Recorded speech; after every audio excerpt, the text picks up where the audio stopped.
Olá pessoal, tudo bem? Tudo tranquilo com vocês? Eu espero que seja tudo ótimo com você, com quem você ama, com sua família, com todo mundo.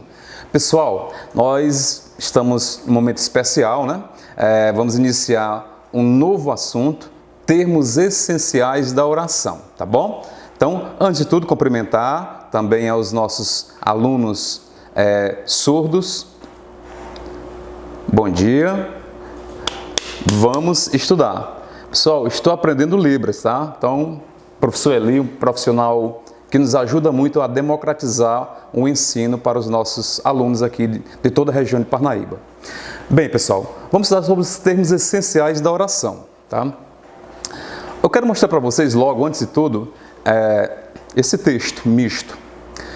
Diz assim, nessa frase, quem é o sujeito? A professora está ensinando em sala de aula. E a frase na lousa está, o governador não valoriza os professores. Um aluno comenta para o outro, bom sujeito é que não deve ser. Bem, aqui é uma brincadeira, uma crítica, na verdade, né? Bem geral, e ao mesmo tempo, a professora, ela está, quando ela fala sujeito, ela tem em mente um sentido da palavra sujeito, que é o que nós vamos trabalhar agora, que é um termo essencial da oração. O aluno, quando diz bom sujeito é que não é, para ele, sujeito aqui é um outro sentido, isto é, qualquer pessoa, é uma pessoa que não se sabe bem acerca de quem ele é, o que ele faz, certo? Então, sujeito aqui, para a professora, ela é o termo essencial da oração. Para o aluno, é qualquer pessoa, uma pessoa que ele não conhece direito, tudo bem? Mas vamos lá, começar o nosso entendimento. Os termos essenciais da oração, gente, são dois. Nós temos o sujeito e nós temos o predicado, tá? Então, o sujeito é o termo sobre o qual se diz, se fala, se enuncia algo, alguma coisa. Maria veio aqui. Ora, quem veio aqui? Estamos falando sobre Maria, tá? Então, Maria é o sujeito desta oração. E o predicado é o que se diz sobre o sujeito, é a informação sobre o sujeito. Bem, na aula de hoje, nós não teremos condições de estudar sujeito e predicado juntos, tá? A aula é curta, então vamos ver apenas sujeito. Predicado ficará para nossa próxima aula. Bom, mas vamos lá. Entendendo que vamos trabalhar sujeito, o sujeito é dividido em duas classes. Nós temos sujeito determinado e nós temos sujeito indeterminado. Dentre os sujeitos determinados, nós temos três tipos. Nós temos o simples, o composto e o desinencial, tá? E, obviamente, temos um sujeito indeterminado com suas variações, mas temos um tipo de oração que essa não apresenta sujeito. A gente classifica como oração sem sujeito ou classificamos como sujeito inexistente, porque, de fato, a oração só tem um predicado, só tem uma informação, não tem ali o sujeito. Vamos ver um após o outro para ficar bem claro para vocês, tá bom? Vamos lá? Bom, antes de tudo, vamos identificar o sujeito. Pessoal, o sujeito, ele é o termo sobre o qual se diz alguma coisa. Tá? Essa primeira informação é bem importante, é o termo sobre o qual se diz alguma coisa.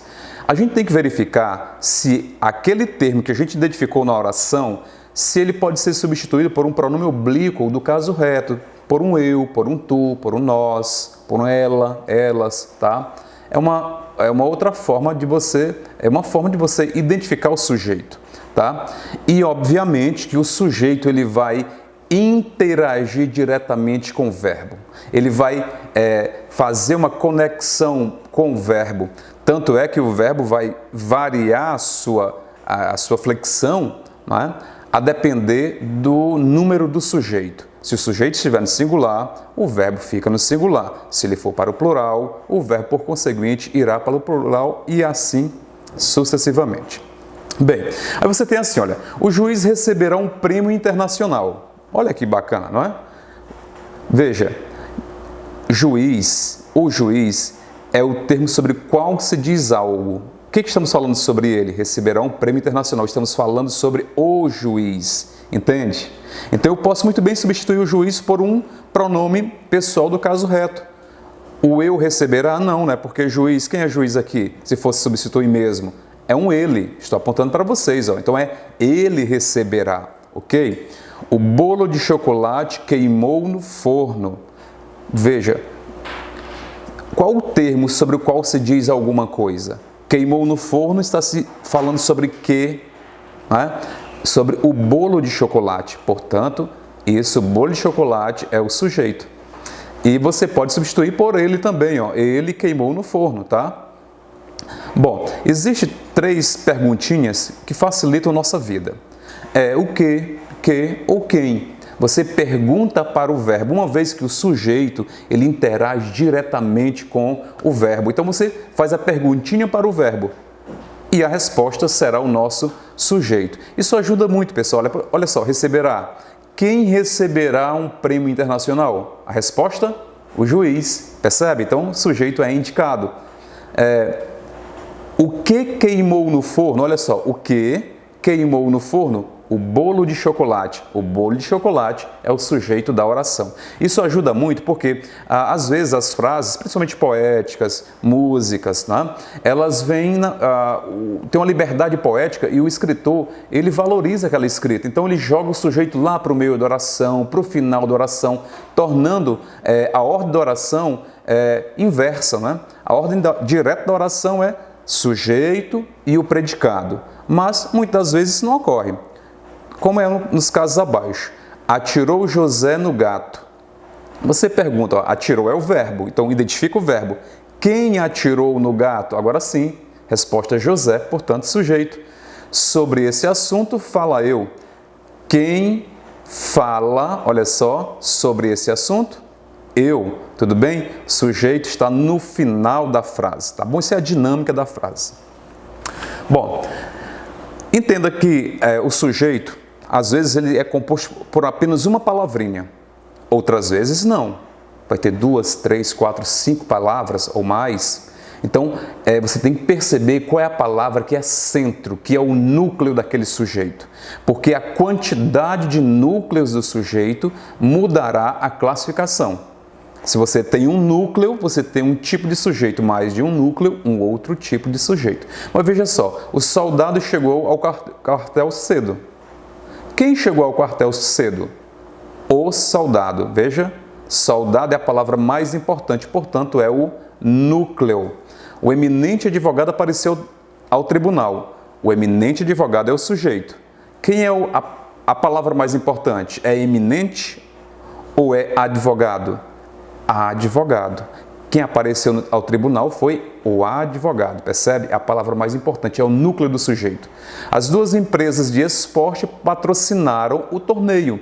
Quem patrocinou o torneio? As 2 empresas de esporte. Percebe? Um sujeito bem alongado. Mas qual de fato é a palavra que interage diretamente com o verbo? Empresas. Empresas patrocinaram, percebe? Portanto, empresas é o núcleo do sujeito. Bem, primeiro caso é o sujeito simples, só possui um núcleo, tá? Então, vai se referir a um substantivo, pode ser um substantivo esse núcleo, tá? É um pronome, um numeral, uma palavra substantivada. Veja só, Heitor gosta de pizza. Bem simples. Quem gosta de pizza? Heitor. Portanto, sujeito simples. O jogador da seleção foi bem recepcionado no novo clube. Quem foi bem recepcionado no novo clube?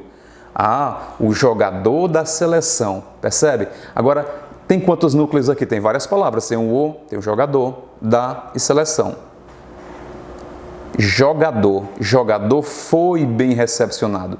Ou seja, o núcleo ele se relaciona diretamente ao verbo. Tá bom? O jogador foi bem recepcionado. Então, sujeito simples. Falando de futebol, olha só, a professora ensinando colocou uma frase no quadro: a bola é bela. Paulinho, ela chama atenção, pede, né? Paulinho, faça outra frase. O primeiro garoto fala: o atacante é pereba, né? Ruim de bola para valer. O zagueiro é dentão. Ao segundo aluno, o Cartola é corrupto. Aí você vê que começa a mudar o sentido das frases, né? Estão falando sobre o campo do esporte e de repente está falando sobre corrupção. A FIFA é feia, o outro aluno. O juiz é ladrão, o técnico é burro. Como essas críticas, a garotinha aqui, a obra é superfaturada, o deputado é ficha suja, percebe? Interessante que os alunos não saíram do tema, porque a bola é bela, está falando de futebol. Aí você está vendo todo o processo, né? Desde crítica ao zagueiro, ao atacante, ao Cartola, ao juiz, envolve todo mundo ali, o técnico, até políticos que trabalharam com corrupção nessas obras, né? Para fazer o estádio, enfim. Bom, tudo isso aqui, pessoal, marca um sujeito simples, olha. Quem é pereba? Só fazer a perguntinha ao verbo. O verbo é. O atacante, sujeito simples, qualquer um. O Cartola é corrupto. Quem é corrupto? O Cartola. O técnico é burro. Quem é burro? O técnico. Percebe? Então, todas as frases são com sujeito simples, porque só tem um único núcleo cada uma das frases. Bom, vamos lá. Segundo tipo de sujeito, sujeito composto. Gente, sujeito composto é quando há mais de um núcleo. Mais de um núcleo. Olha só, Débora, Thaís e Ruth fazem teatro conosco. Faz a pergunta ao verbo, né? Quem faz teatro conosco? Débora, Thaís, Ruth. Percebe? Cada uma dessas pessoas faz teatro em determinado local. Então, é esse grupo de pessoas, cada uma dessas aqui, ó, é um núcleo, 2 núcleos, estou apontando aqui para vocês, 3 núcleos, portanto, sujeito composto. Andavam misturados bois, vacas e cabritos. Olha, o sujeito agora nós deslocamos, colocamos no final da oração. Quem andavam misturados? Bois, vacas e cabritos, sujeito composto. As empresas do consórcio e os políticos envolvidos terão que ressarcir os cofres públicos. Quem terá que ressarcir os cofres públicos? Aí tem a resposta. As empresas, o consórcio e os políticos envolvidos. Agora eu chamo a atenção para você aqui. Te pergunto, tem várias palavras dentro do sujeito aí, tá? O que está em negrito. Tem quantos núcleos? Diz aí para mim. Conta aí, você. 2, 3, quantos? Olha, nós temos 2 núcleos. Veja, quem é que tem que ressarcir os cofres públicos? Empresas, políticos. Essas 2 palavras, elas são as palavras mais importantes semanticamente dentro do sujeito. Elas têm maior peso, portanto são 2 núcleos e é um sujeito composto. Bem, pessoal, temos também o terceiro tipo de sujeito determinado, que é o sujeito implícito. Recebe vários nomes, né? Desinicial, elíptico, oculto. Pode chamar do jeito que você bem preferir. Então, ele é identificado pela desinência do verbo. A palavra, o sujeito não vai estar escrito, mas por causa do verbo, você vai perceber se é um eu, se é um tu, se é um ele, se é um nós, tá? Então, a indicação do sujeito é o verbo. Veja só, quando diga assim, ó, comprei uma tela falsificada, não é verdade, né? De Gustavo Colbert. Veja, quem comprou uma tela falsificada? O eu. O eu está escrito? Não, mas eu sei que é o eu porque o verbo, a forma verbal, me diz eu comprei. Então, isso é um sujeito desinencial. Terás uma boa notícia. Olha aí, coisa boa para você, né? Terás uma boa notícia. Quem é que vai ter uma boa notícia? Tu terás, mas o tu está escrito? Não, mas eu sei por causa da forma verbal. Da mesma forma, ontem à noite, durante os louvores, sentimos muita emoção. Olha, quem sentiu muita emoção? A gente sabe? Sim, sabemos. O nós sentimos. Só que o nós não está escrito, mas a gente percebe. Portanto, isso é sujeito implícito, sujeito desinencial. Veja só essa charge. Você veio do lixão e o rapaz totalmente sujo, né? Moscas, enfim. Não, vim da praia. Gente, uma dura realidade, né? É uma crítica, assim, ambientalista para nós mesmos, né? Quando a gente vai à praia aqui, Pedra do Sal, ou em Luiz Correia, cuidar do ambiente da praia, não é? Uma crítica social bem interessante. Quando ele diz assim, olha, não, vim da praia. Esse vim da praia, quem foi que veio da praia? O eu. que representa essa personagem que está totalmente suja. Eu vim da praia, percebe? Não está escrito, mas eu sei que é o eu por causa da forma do verbo. Sujeito desinicial. Olha esse outro aqui. Superman, né? O charada todo ficou assim espantado. Né? Tem uma interjeição aqui. Superman, o que faz aqui? O meu inimigo é o Batman. Né? Ele ficou já preocupado. Aí ele diz, olha, o Batman, isto é, ele terceirizou. Aqui a gente poderia avaliar alguns casos, né? Mas vamos nos pautar apenas aqui. O que faz aqui? O que você faz aqui? Percebe? O você está oculto, elíptico, mas é nos dado pela ideia do verbo fazer, a forma verbal. Tudo bem? Então, sujeito desinicial. Pessoal, também temos, olha, agora que é um pouquinho mais chamar a atenção de vocês, sujeito indeterminado. Gente do céu, tem uns casos um pouquinho complexos que eu quero que vocês prestem atenção. Gente, ele não se refere a um elemento identificado de uma maneira muito clara, certo? Ou porque a pessoa não sabe quem pratica a ação do verbo, ou porque a pessoa simplesmente não quer falar quem é. Sabe, quer encobrir o erro de alguém, né? De algumas pessoas, tal. Então, se diz de uma maneira que não se revela quem fez a ação do verbo. Falaram muito bem de você na reunião de ontem. Legal. Acredita-se em Deus. Falaram muito bem. Quem foi que falou? Não se sabe. Acredita-se em Deus. Quem que acredita em Deus? Não dá para saber pela forma que a frase está escrita. Então, isso é sujeito indeterminado. Bem, o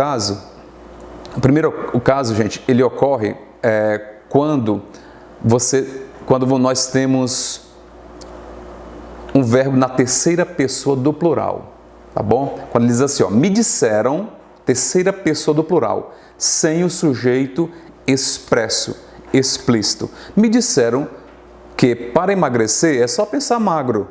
Ela ficou pensando, né? Deixa eu pensar. Pegou uma barra de chocolate, já sei, magros comem. Né? Então é uma brincadeira.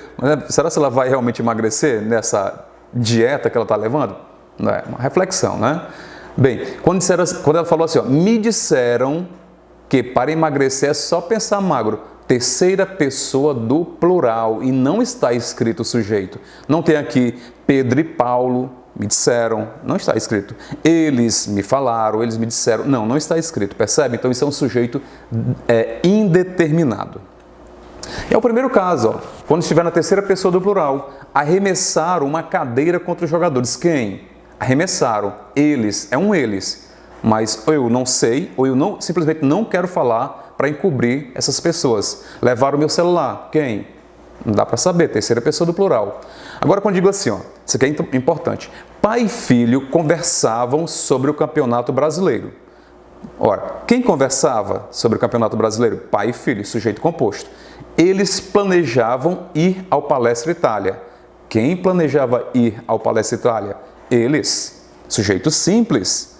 Agora, quando fala assim, por isso deveriam pegar o voo das 9 horas. Gente, para isso deveriam. Quem que deveria? Pai e filho. Quem é esse pai e filho? Não é um eles? Aqui nós não temos um sujeito indeterminado. Por quê? Porque o contexto nos diz quem é essas pessoas que devem pegar o voo às 9 horas. Nesse caso aqui nós temos um sujeito desinicial, tá? Um sujeito oculto.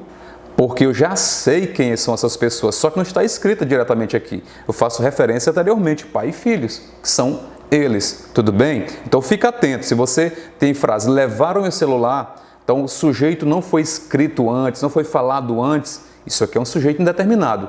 Segundo caso aqui, não. Aqui embaixo a gente já sabe quem que deveria pegar o voo, só não está escrito aqui. Então nesse caso é um sujeito desinicial. Bem, segundo caso, pessoal, que acontece sujeito indeterminado, é com o se. Essa partícula aqui, gente, olha, ela é bem interessante. Nós temos esse se como índice de indeterminação do sujeito, que vai recair a classificação de sujeito indeterminado, ou como partícula apassivadora, que é um outro caso que a gente vai já observar. Então, sempre que o verbo estiver na terceira do singular, mas o se sendo um índice de indeterminar o sujeito, beleza, sujeito indeterminado. Quando é que isso vai acontecer?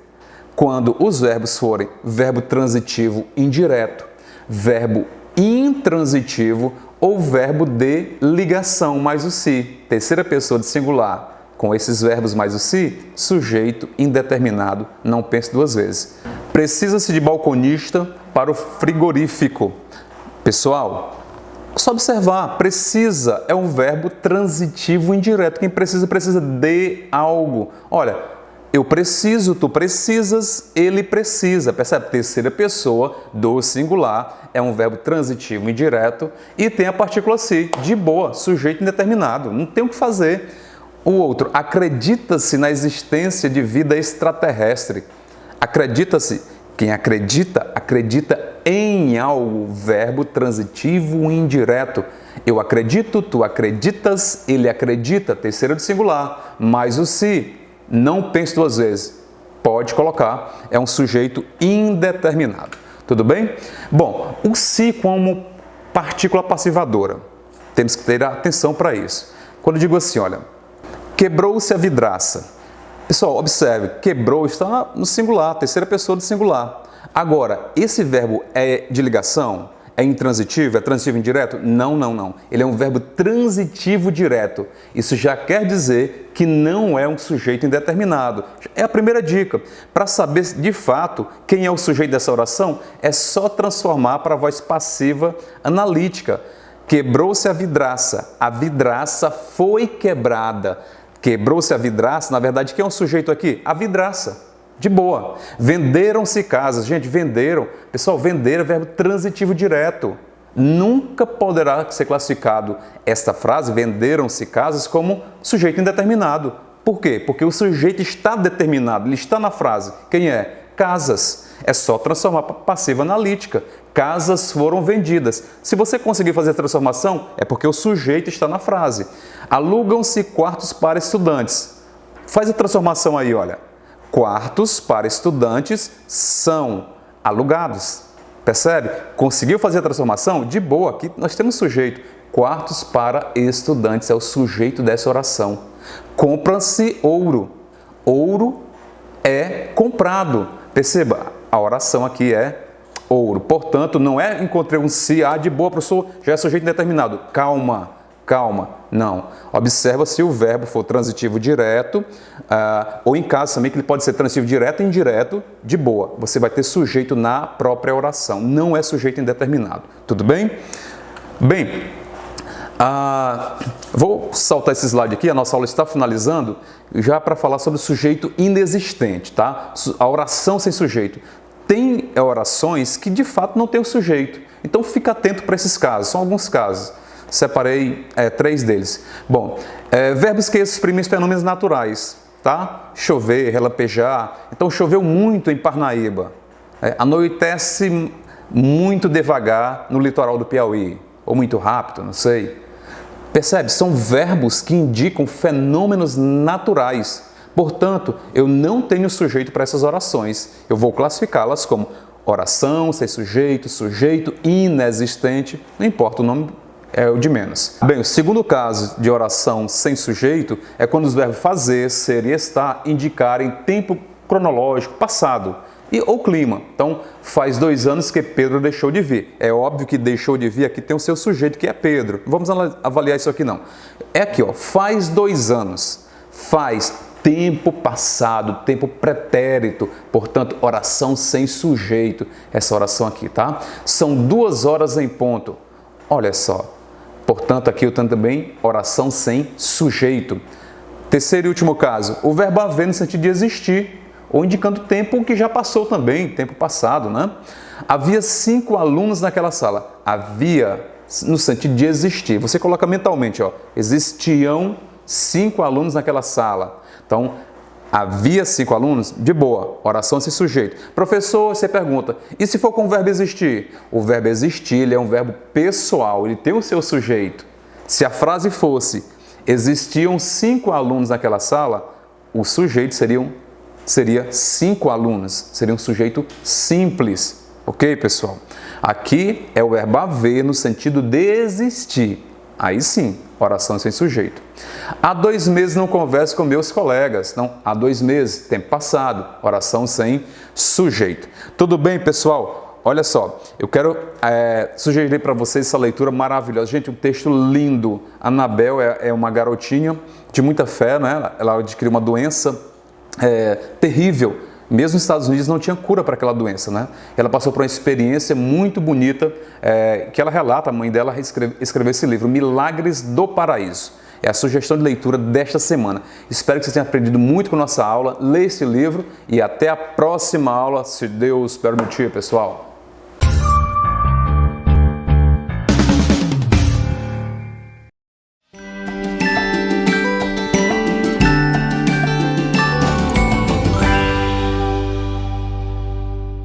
Olá pessoal, na aula de hoje nós veremos a resolução de alguns problemas envolvendo os números racionais. Então pessoal, a gente pode iniciar já fazendo uma breve revisão sobre a adição e a subtração de números racionais. E vamos aqui para o exemplo 1. Então, estou chegando de Recife, saí de lá com a temperatura de mais 32,5 graus Celsius. Chego aqui em São Joaquim e encontro menos 2,8 graus Celsius. E aqui está a pergunta, né? Qual foi a diferença de temperatura que o rapaz enfrentou ao sair de Recife, em Pernambuco, e ao chegar em São Joaquim, em Santa Catarina? E aqui está a pergunta.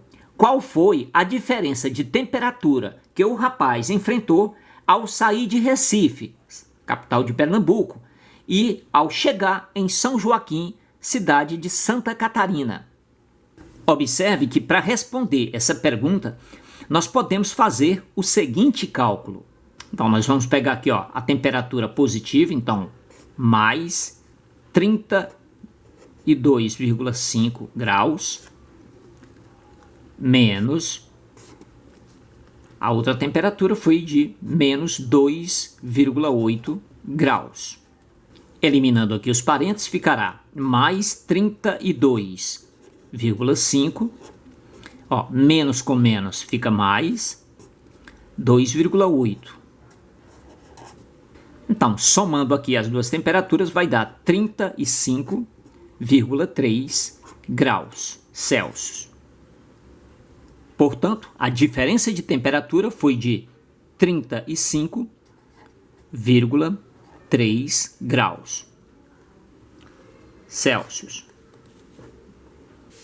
Vamos agora para o exemplo 2. Aqui está.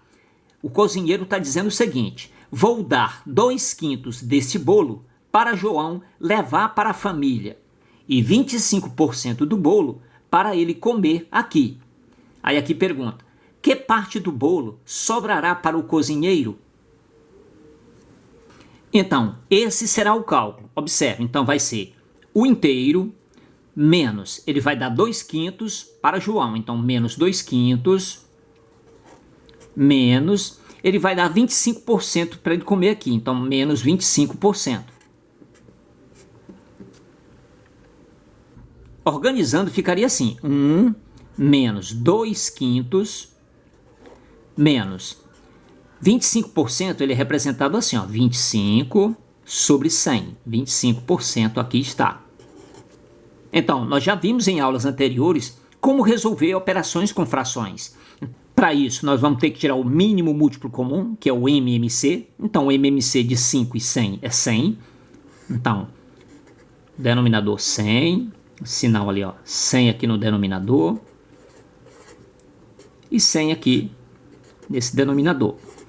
Então, o que a gente faz? 100 dividido por 1 que está aqui embaixo vai dar 100. 100 vezes 1, 100.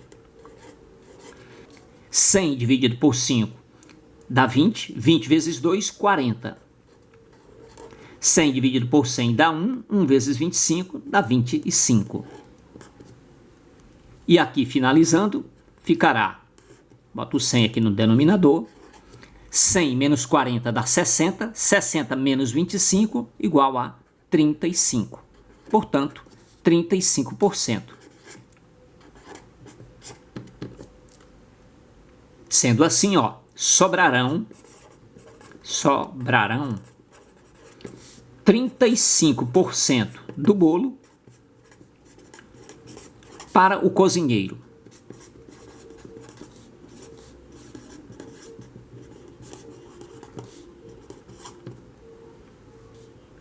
Agora nós iremos resolver algumas atividades, né? E aqui está a primeira. Um submarino estava a menos 75,5 metros do nível do mar. Alguns minutos depois, estava a menos 95,4 metros.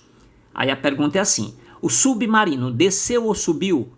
Aí você responde: quantos metros? Se ele subiu quantos metros? Ou se ele desceu quantos metros?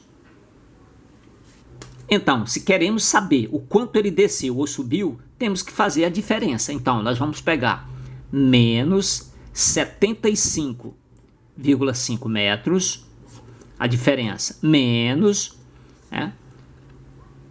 menos 95,4 metros.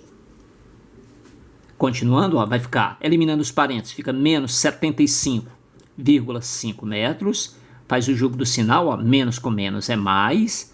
Aí repete o 95,4. Aqui, ó, sinais diferentes, diminui e dá o sinal do maior. Então, 95,4 tirando 75,5 vai dar 19,9 metros. Então, ele desceu 19,9 metros. Agora nós vamos para a segunda questão. Aqui diz assim: dos R$240 que Maria havia economizado, ela retirou 2/3 para comprar um tapete. Com quantos reais ela ficou? Então, ela tinha R$240 e retirou 2/3 de 240. Vamos fazer aqui o cálculo. Veja como é fácil. Então, olha lá, ela tinha R$240 menos 2/3 de 240.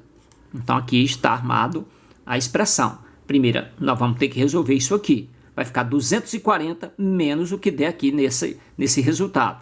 Então, continuando, fica 240 menos. Aqui, multiplicando, ó, 2 vezes 240 vai dar 480. Aí, dividido por 3.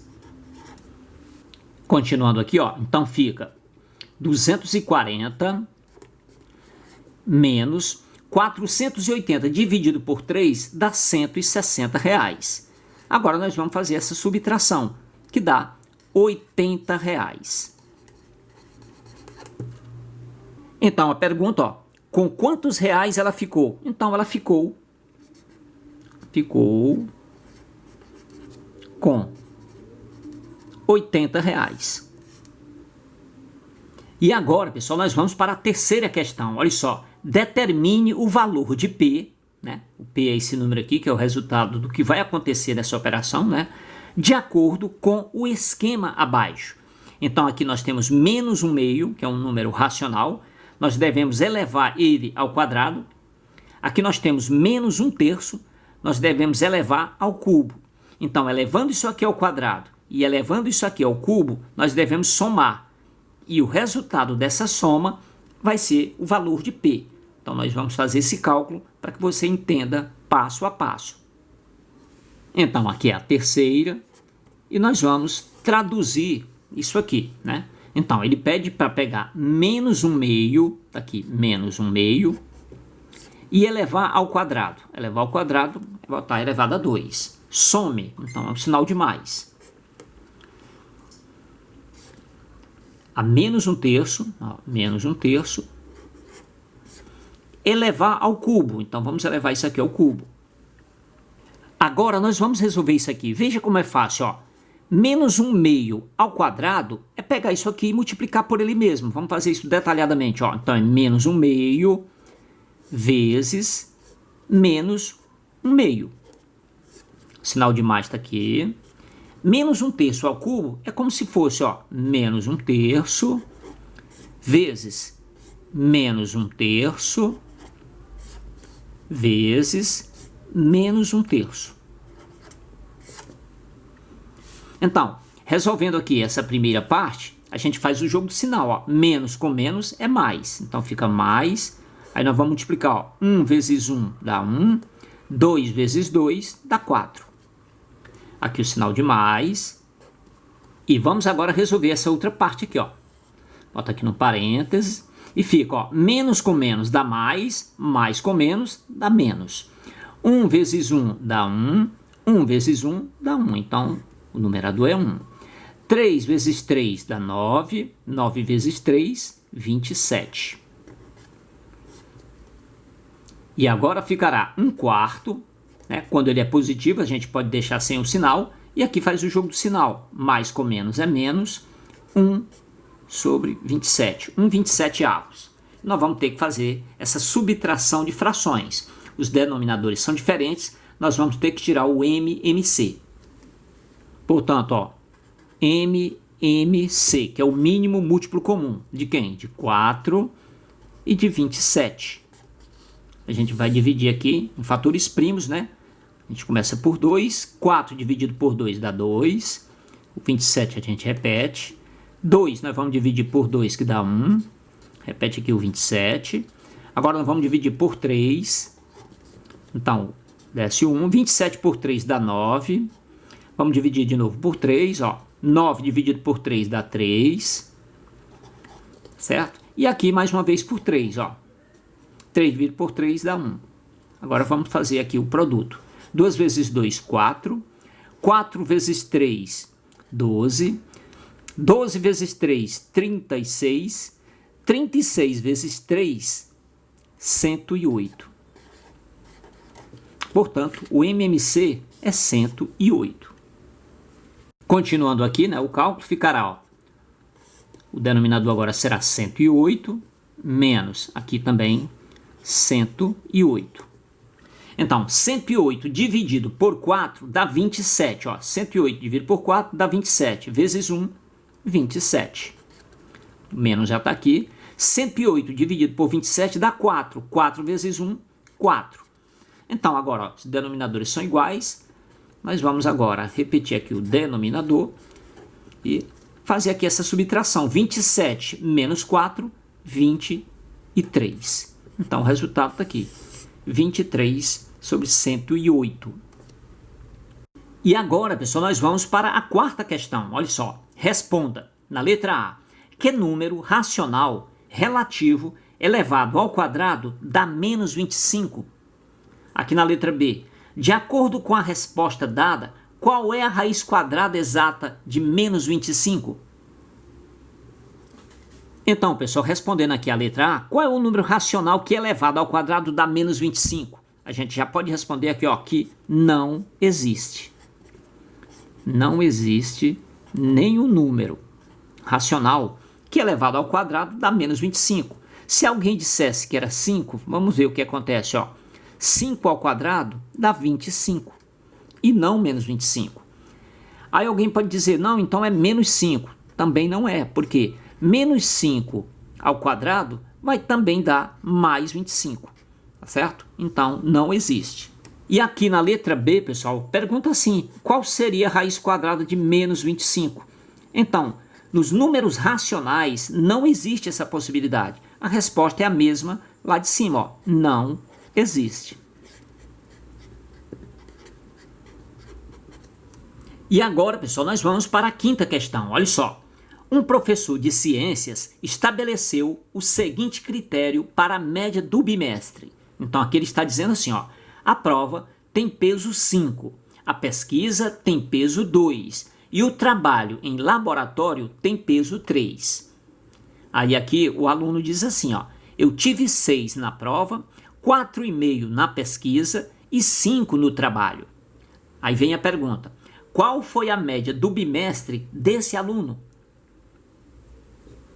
Então, vamos aqui fazer a média. Ó. Então, ó, a prova tem peso 5. Ele tirou 6. Então, vai ficar 5 vezes 6, mais, ó, 4,5 ele tirou na pesquisa, e a pesquisa tem peso 2, portanto vai ficar 2 vezes 4,5, ou então 4,5 vezes 2, essa ordem aqui não importa, mais, no trabalho, né, ele tirou 5, e o trabalho ele tem peso 3, portanto vai ficar 3 vezes 5. E nós vamos dividir isso aqui pela soma dos pesos, né? Então o peso foi o peso 5, mais o peso 2, mais o peso 3. Aqui estão, ó. Aqui é o peso. Ele fala aqui também, ó. 5, 2 e 3. E continuando o cálculo, olha. 5 vezes 6, 30. Mais 2 vezes, né? 2 vezes 4,5 dá 9. Mais 3 vezes 5, 15. Agora nós vamos somar aqui os pesos. Ó, 5 mais 2, 7. 7 mais 3, 10. Então, 39 mais 15 vai dar 54. Que temos que dividir por 10. Portanto, a média do aluno foi 54 dividido por 10, que dá 5,4. Dessa forma, ó, a média do bimestre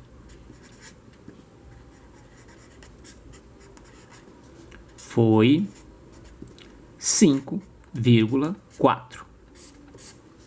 Aqui, nessa questão da OBMEP de 2016, dizia o seguinte: a soma dos números das faces opostas de um dado é sempre 7. O dado da figura ele é girado sucessivamente sobre o caminho indicado, até parar na última posição, destacada em cinza. A cinza aqui. Nessa posição, qual é o número que está na face superior do dado? E observe que no enunciado da questão diz que a soma das faces opostas do dado sempre é 7. E é verdade. Qualquer dado, a soma da face oposta, ou seja, a de cima com a de baixo, se somar os dois, sempre dá 7. Olha só, se aqui é 3, lá embaixo tem que ser 4, para dar 7. Olha só, 4. Se aqui é 5, aqui a face oposta a 5 tem que ser 2. Então vamos girar aqui para você ver como é 2, ó, 2. Se aqui, olha só, se aqui é 6, lá do outro lado tem que ser 1. Olha aqui, 1. Então, em qualquer dado, a soma das faces opostas tem que ser 7. Ó. Se aqui é 2, lá do outro lado, se girarmos aqui, vamos encontrar o 5. Se aqui em cima é 3, lá embaixo, girando, ó, é 4. Se aqui é 6, aqui do outro lado ó, tem que ser 1, porque a soma das faces opostas sempre é igual a 7. Então, olhando para a figura, o dado aqui na posição inicial, a face de cima é 3, aqui desse lado 5 e essa face aqui da frente 6. A seta indica o giro do dado. Então, após o primeiro giro, o 3, que era lá na face de cima, ficou do lado, né? Ele girou assim, ó. Saiu dessa face, veio para cá, ficou 3, aqui em cima o 2 e aqui o 6. Então, o dado vai continuar girando, olha só. Vai girar para cá, depois para lá, para cá e vai finalizar nessa casa cinza. E a pergunta é: qual é o número da face superior, a face aqui de cima? Veja, quando ele der o próximo giro, face 4. Aqui nós temos a face 2, oposta a 2, lá do outro lado é o 5. Então aqui, a próxima face superior é 5. Veja. Agora o dado vai girar para lá. Se aqui é 6, quando ele girar, a face de cima vai ficar o 6. Veja.